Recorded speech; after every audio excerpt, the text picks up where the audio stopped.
What is going on, guys? Welcome back to another video, and today we're going through all possible prospects the Giants can pick up with the 6th overall pick. This does not include if the Giants were to trade up in this draft or the Giants were to trade down in this draft. This is only the players that the Giants can draft with the 6th overall pick. So I'm not going to reach for prospects, and I'm not going to be unrealistic with prospects like Nick Bosa falling to 6 or anything like that. I'm going to be as realistic as I can and go over all the prospects, every single prospect that can be drafted by the Giants with the 6th overall pick. Now, I'm not going to do a full scouting report on these guys. I'm just going to give you my quick thoughts, my quick pros and cons to these players, and pretty much have a self-interpretation for you, so you can interpret it how you want to interpret it. Now, all the prospects are listed down below. If you guys want to know right off the bat who are the prospects, and you guys will just have to wait for me to talk about them, I may just put the timestamps in the description below. So we're going to start off with Dwayne Haskins. We're going to start off with the quarterbacks first,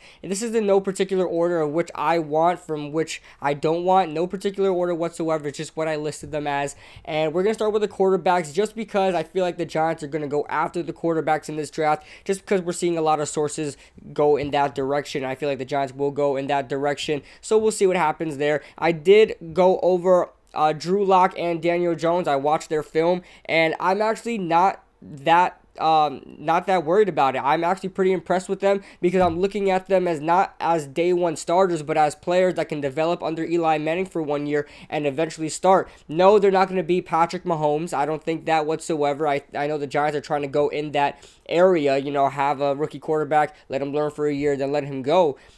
But I don't think we'll get a Patrick Mahomes in this draft, but I think we'll definitely get a good quarterback in this draft if they learn for a full year. So, with all that being said, let's start off with Dwayne Haskins.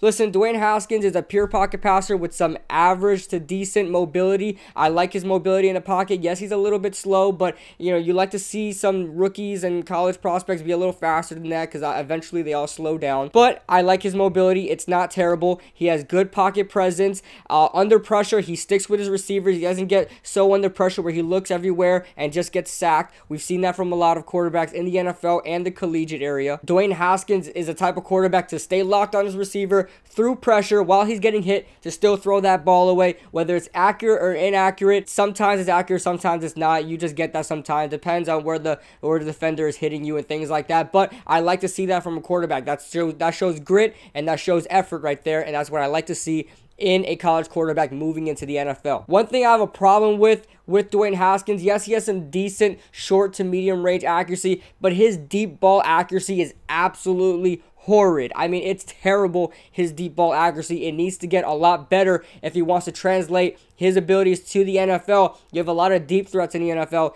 and if he comes to the team like the New York Giants, you have a lot of deep threats, including your tight end, Evan Ingram. He's the type of guy that can stretch the field.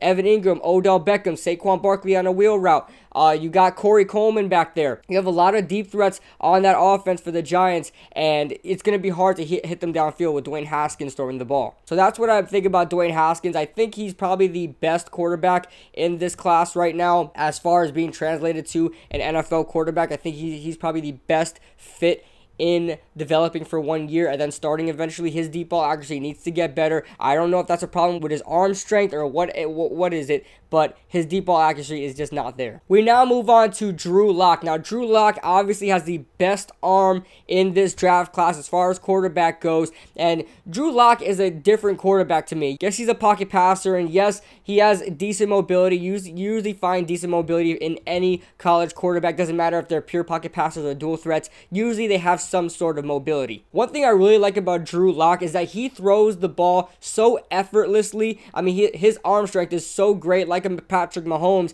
that he throws the ball so effortlessly. He's a natural ball thrower. It just comes out of his hands so smoothly. He throws beautiful spirals. That's something I really want to see. We all know as Giants fans with Eli Manning, he doesn't throw the best spirals in the world that you have ever seen. Drew Lock is such a sight for sore eyes that you see a beautiful spiral. You love to see that from a college quarterback moving on to the NFL. I would love to see that in the NFL. And one thing I do want to notice about him, if you guys watch Drew Lock, he has excellent conservative footwork. And what I mean by that is that He's in the pocket, and he's not very jittery like a lot of these quarterbacks. If you guys watch Daniel Jones, he's a little anxious in the pocket, and I have no knock on that whatsoever. And that's actually what I want to see from quarterbacks. I want to see them a little jittery in the pocket. Not too jittery, of course, but a little jittery in the pocket. That shows that they're having good awareness, good footwork. So if a rusher were to, come at them, they're able to move away quickly. But when Drew Lock is in the pocket, he's very calm and collected, very poised in the pocket. His footwork is very good, but you wouldn't see that it's very good because he barely uses it. He just stands still sometimes. Sometimes he kind of jumps a little bit. But I like to see that from Drew Lock. He's very poised in the pocket. One thing, he has terrible throw on the run, so when he gets out of the pocket, it's just not good. And on top of that, he's a little too chill in the pocket. He's a little too calm and collected in the pocket that when a rusher, when he's getting rushed from both sides, he just doesn't see it. He has no sense of urgency, and until he's actually hit is when he tries to make a move, and it just doesn't work. It doesn't look good on Drew Lock. When I watch his film, he's very too calm and collected in the pocket. He doesn't know when to get out the pocket. He needs that sense of urgency in the NFL because the game is a lot faster, especially in the trenches. Another thing I've seen from Drew Lock, yes, he goes through his reads a little better, and he has 1 year, just 1 year under a pro-style offense. Listen, not many quarterbacks go through that. Marcus Mariota never went through a pro-style offense. He's starting to get used to that a little bit. But Drew Lock has a little step ahead in the pro-style offense. Just this year did he go through a pro-style offense. So you got to give it to Drew Lock there. He has some experience under his belt with a pro-style offense. But he has bad decision-making. Yes, he goes through his reads, but his decision-making is very bad sometimes. He hits receivers that are too tightly contested. Yes, that may be a problem with his receivers. I'll just say something right now. His receivers are absolutely terrible. His receivers are very bad. They drop almost everything he throws at them. But some throws are just pretty bad. Some throws are very tightly contested, not in the area of wide receivers, things like that. His decision-making needs to get better, but that's all something a coach can, coach out of a player. So as far as Drew Lock goes, I would not be mad with drafting him number 6 overall, just because you have to keep in mind, he is not your day one starter. He's a guy that's going to start for you next year. We now move on to Daniel Jones. Now, Daniel Jones is the Josh Allen, I'm talking about the quarterback Josh Allen from Wyoming last year of this draft. He's a guy that's coming from a smaller school. Duke obviously is in the Power 5, is a Power 5 school, of course. But it's just not where you see a lot of talent coming from Duke, especially quarterbacks.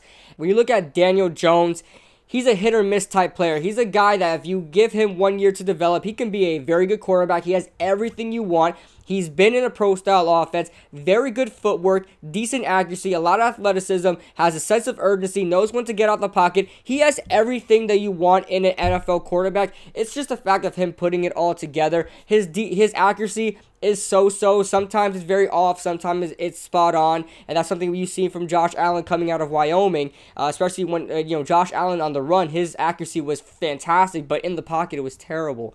But when it comes to Daniel Jones, he has that gunslinger mentality, and that's something I do not like in a quarterback. We've seen that with Eli Manning late in his career. He just, under the rush, and Duke has a very bad offensive line. I don't know about the whole statistics and all the players specifically, but watching the film, Duke has a terrible offensive line. Against Clemson, Daniel Jones had like 2 seconds to throw. Very similar with Eli Manning. Now in his career, has a bad offensive line, has to have that gunslinger mentality just to get the ball off before he's hit or sacked fumbled and things like that. It's happened twice against Clemson.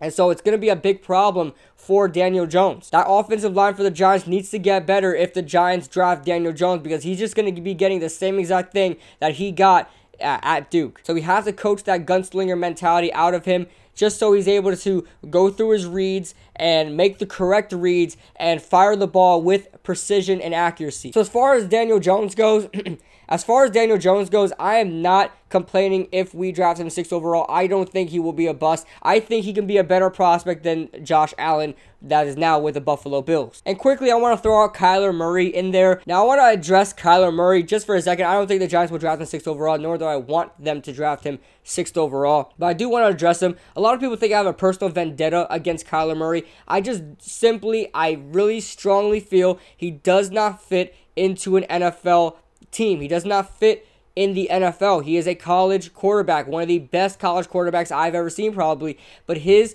abilities do not translate into the NFL. He doesn't have what it takes to be in the NFL. And listen, you guys are probably going to say, well, listen, he's short, I get it, but it's not like he hasn't been sacked in the NFL and things like that, and it's not like he hasn't had a big offensive line at Oklahoma and things like that. But he's able to get away with stuff that you won't be able to get away with in the NFL. He gets out of the pocket too often. He does not stay in the pocket, being that he's too short to play in the pocket. We just have to come to this understanding. 5'9", believe it or not, 5'9" is a big difference from 6 foot. Like Drew Brees is 5'11" to 6 foot. Baker Mayfield, 5'11" to 6 foot. 5'9" is a big difference to 6 foot than 6 foot is to 6'2". I'll tell you that right now. It's a very big difference. That's when you draw the line between short quarterbacks and decent-sized quarterbacks. 5'10" and 5'10" to 5'11", that's pretty short. You're talking about 5'9". They say he's 5'10", he's 5'9". I don't care what anybody says. On top of that, he doesn't even weigh 200 pounds. That's a big problem. Sure, he's gonna gain some weight, and I think he will, but he will never get to the type of build that a Russell Wilson has and other guys like that. Obviously, a Cam Newton can't get to that. So it's going to be hard for Kyler Murray to translate his abilities to the NFL. On top of that, with him moving out the pocket a lot, when do you ever see quarterbacks really move? Carson Wentz, yes, he moves out the pocket. He's a dual threat quarterback. You do not see him go out the pocket as much because defenses in the NFL know how to stop that. They really, really know how to stop that, especially even in the run game. Saquon Barkley, how many times was he able to do the stuff he did in college? It was stopped a lot of times because defenses know how to stop that in the NFL, with quarterbacks especially. So pocket passing has to be a strong suit for Kyler Murray, and I do not see that happening. Under pressure, he is not very good under pressure, and I get it. Pro Football Focus did rate him very good under pressure. That's just because he's able to evade pressure very easily by getting out the pocket. But like I said, in the NFL, it's hard to do that. So, yes, he can evade pressure. He can handle pressure better than probably a Dwayne Haskins that has very limited mobility. But it's going to be very limited for him in the NFL. I don't think it's going to work out too well in the NFL for Kyler Murray. I may do a film study on him just to further explain my scouting report on him. But I'm not liking Kyler Murray, guys. So we look at Josh Allen. I get that this video is a little too long, so I'm gonna speed this up. We look at Josh Allen. He's the best speed rusher in this draft. He is an amazing speed rusher. He's bad against run defense, but I expect that from weak side linebackers that are not as big. You look at Lorenzo Carter. That's who I kind of translate what he is, a Lorenzo Carter or a Leonard Floyd type player. I think that's what he is, just strictly a speed rusher. That's what I think about Josh Allen. I think he's strictly a speed rusher, which is completely fine. I don't mind that whatsoever. And he's very good in coverage. He can drop back and cover. I think he's going to be a very good weak side linebacker in this draft. And I think whoever picks him up is going to be very happy with him, including the Giants. But here's the problem. If we get rid of an Olivier Vernon, remember, Olivier Vernon is playing on that weak side. If we pick up Josh Allen, if we do keep Olivier Vernon, where are we going to put Josh Allen? He is not a strong side linebacker, guys. I mean, we can't put him in the strong side, but I think he's better. He's better in the weak side. He's not very good against the run, and I think we can utilize him in the pass defense game, in pass defense. So he's better as a weak side linebacker in the 3-4. We can't replace him with Kareem Martin with him, but. And he is a clutch player. He closes out games. We've seen that in a couple of games. If you guys watch his film, we've seen that in a couple of games. He closes out games single-handedly. And I love Josh Allen. But I think a better scheme fit, and don't get me wrong, if Josh Allen is there with Clellin Ferrall, I'm probably picking up Josh Allen instead, even though I think Clellin Ferrall, as we segue to Clellin Ferrall, I think Clellin Ferrall better fits what we need on defense right now. Yes, if we do get rid of Olivier Vernon, we do have a hole on that weak side linebacker spot, but I think it will be filled with Lorenzo Carter. Lorenzo Carter is the backup right now. I think him being a starter, I have no problem with whatsoever. So, we need somebody on that strong side. I do not want to see Kareem Martin there anymore.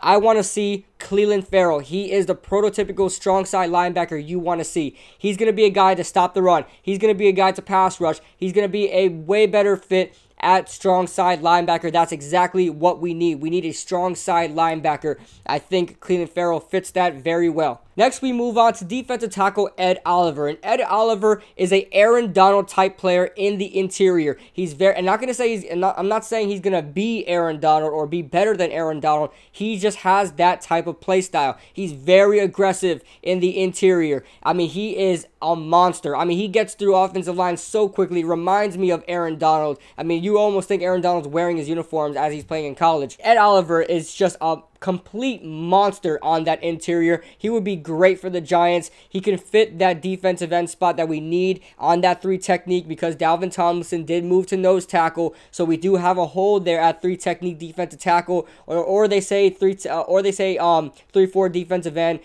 I say 3 technique defensive tackle is the same exact position. So I think Ed Oliver would fit in perfectly there. That would be an amazing pick if we picked him up. One knock I do have on Ed Oliver is just that he's a little too aggressive sometimes. He whiffs on tackles. He gets too jittery, and run defenders are just easily able to put their head down and just run right through him because he kind of like just, I mean, bull rushes the ball carriers, whether that be a quarterback, wide receiver, or running back. I mean, he whiffs right through them, and that's a problem he needs to have. He needs to focus a little bit more, kind of set the edge a little bit, kind of get wide, and then tackle his guys instead of just rushing right through because guys are going to be easily, spin right out of that or just move out the way of that Oliver. We now move on to the offensive tackles, and Jonah Williams is the best offensive tackle in this draft. There is no comparison. Greg Little does not come close. Jawaan Taylor is a right tackle, and I want to see left tackles, even if they are going to be used as a right tackle. I want to draft left tackles. That just means that they're better. They're the best athletic offensive lineman on their team. Jawaan Taylor is a fine pick. I just don't want him 6th overall. I think you can grab him up around 15th overall and down. I just don't think he will fit 6th overall, even though I do have him here. I think the Giants will reach for him. Giants can reach for him. But Jonah Williams, I have no knocks on Jonah Williams. He is what I want in an offensive tackle, guys. He is what I don't know why people aren't buzzing him up. He's a very athletic offensive tackle. He handles the speed rush. He has a very big wingspan. You look at him, he can pass block, he can run block, he can pull when he's pulling, he could pull in the run game. When he gets to the second level, say if a running back is running through the A gap and he needs to get to the second level and handle the linebackers, he'll chip the defensive ends, just throw them out the way, move to the linebackers, gets a good rush on them, and running backs are very successful next to Jonah Williams. And that's something I want to highlight, that he is very good in the run game. As you guys know, we have a hole at right tackle. You guys know basic football knowledge. Right tackles are mostly used as run blockers. That's why we threw in Eric Flowers there as a run blocker. He just couldn't pass protect. But Jonah Williams can do all of that. He reminds me of a Lane Johnson kind of. Very athletic, can handle the speed rush. Run blocks very well, pass blocks very well. Jonah Williams will be a fantastic pick for us if we were to pick him up and throw him in at right tackle. And he played left tackle at Alabama, so that shows you a lot. We then move on to Jawaan Taylor, and he's my second-rated offensive lineman in this draft, and he's over Greg Little to me. I'll get into Greg Little in just a few. He's another guy I listed, but Jawaan Taylor is another athletic tackle. I have no problem with that whatsoever, and he's a right tackle. Like I said, don't have a problem with that. I just don't want to get a right tackle. I don't want to draft somebody that was playing right tackle 6th overall. I want to draft someone that was playing left tackle and throw him at right tackle, similar to a Jack Conklin with the Tennessee Titans. He played left tackle at Michigan State. They drafted him, I believe, 15th overall, and they put him at right tackle. That's exactly what I see in Jawaan Taylor. That's where he should go, around 15th overall. But if the Giants do draft him, I won't be mad at it too much. I think we could have got a better option there, but I won't be mad at him too much. I did see him get beat a couple times when it comes to speed rushers. Speed rushers aren't really that common in the NFL anymore. You really have those big traditional 4-3 defensive ends. So speed rushers like a Lorenzo Carter, like a Josh Allen that's in this draft, may not be as common as you see, but that's still a problem. He still gets beat a lot. So Jawaan Taylor is going to be a problem a little bit, but I do like Jawaan Taylor. I just think Jonah Williams would be a better pick. I want to move on now to Greg Little. Now, Greg Little, listen, when he gets his hands on you, you're not moving. I'll tell you that right now. Greg Little is extremely strong, very good hand technique and things like that. He's just not in the slightest to athletic. He can't handle any kind of speed rush, any edge rusher. He struggles unless he gets his hands on him. He's not going to do much, and I really worry about that in the NFL. Yes, he'll be a good run blocker. If we throw him out at right tackle, he'll be a very good run blocker. I just can't handle that. I can't handle seeing him there. He's too slow, can't handle speed rush. Very good pass protector. I get that. When he gets his hands on you, a very good run protector as well. I just can't see Greg Little getting drafted by us. I don't want to see us draft Greg Little. I want to see him be a problem for somebody else. Can he be very good? Yes. He just needs to drop some weight a little bit and get a little better side-to-side movement. But I just don't want to see Greg Little 6th overall. We now move on to my final prospect, and that's Greedy Williams. Now, I would not be mad if we drafted Greedy Williams. I just feel like we have holes elsewhere. I know cornerback is a big issue, and that's whether or not we get rid of Janoris Jenkins. We still have Sam Beal coming back. We can still go in the 2nd and 3rd round, 4th round, and get ourselves a decent corner to start. Listen, corners, always, every single draft, you will never see a draft that you won't find starting talent in the 1st to 4th round when it comes to cornerbacks. You will find starting talent everywhere from those 4 rounds when it comes to cornerback. So, and just like running back, you'll find a starter anywhere. When it comes to Greedy Williams, you know, he's not a priority pick for me, but if worst comes to worst and all of our guys that I want or all of the guys the Giants want are taking, Greedy Williams is a good option there. Very good man-to-man corner. That is definitely his strong suit. The Giants run a lot of man-to-man. I would love to see Greedy Williams play for the Giants. Very good man-to-man corner. He does give a little too much cushion when it comes to zone coverage. That could be a scheme thing. That could be something the defensive coordinator puts in. But he does, like when he's playing cover 3, I've seen a lot of times him playing cover 4 on that defense. He was dropping back, giving a little too much leeway for the wide receivers. They were catching 5-yard hitches and then turning it into 10-yard gains and things like that. Some things that I think was part of the scheme for Greedy Williams, but excellent man-to-man corner. Just a great ball, great ball awareness. He's able to shift his body in a way to bat down the ball. Right from the snap, he's able to shift his hips to where they need to be. He's able to shade inside. He's able to shade outside. He's able to have his hands on a defender. Things like that. Things you want to see from a cornerback, it's with Greedy Williams. One of the better cornerback prospects to come out in a long time. He's not the best tackler. He's not a very good tackler. He does not care about tackling, which with a cornerback, I don't care, but it's a plus if you do. He's not exactly a Marlon Humphrey coming out of Alabama 2 years ago. He's not exactly that kind of guy. I love Marlon Humphrey, one of my favorite cornerback prospects. He's just a very good tackler, loves to tackle. That's just a plus. You know, when it comes to Greedy Williams, very good cover corner, and you don't need to tackle well if you're very good at covering. If you don't give up a lot of passes, you don't need to tackle well, besides the run game. So, with all that being said, I will quickly give you the list in order of who I want in this draft. So when it comes to priority, I have, my draft board, basically, my draft board will have to be, off the bat will be Josh Allen. Okay, off the bat would be Josh Allen. Then I'd say Dwayne Haskins. Then I'd say Jonah Williams. Then Clellin Ferrall. Then Ed Oliver. Matter of fact, scratch that. I'll take Ed Oliver over Clellin Ferrall. Then Greedy Williams. Then Drew Lock. Then Daniel Jones, and then Jawaan Taylor and Greg Little. So Greg Little is the guy I really don't want the most, guys. I just really don't want him. So that is my draft board for you guys. Let me know your thoughts in the comment section below. I'd be very interested to see what you guys think. Like I said, please watch the film. I do not want to argue with anybody that does not watch film. Please watch the film before you argue with me, because if I say stuff that you don't have nothing about, that you know nothing about, it's just, there's no conversation that's going to be going. Please watch the film of those guys I mentioned. Let me know your thoughts. We can surely disagree. You might see things that I never saw before. We can surely disagree. So let me know your thoughts in the comment section below. Make sure to subscribe if you're new, and I'll see you guys in the next video.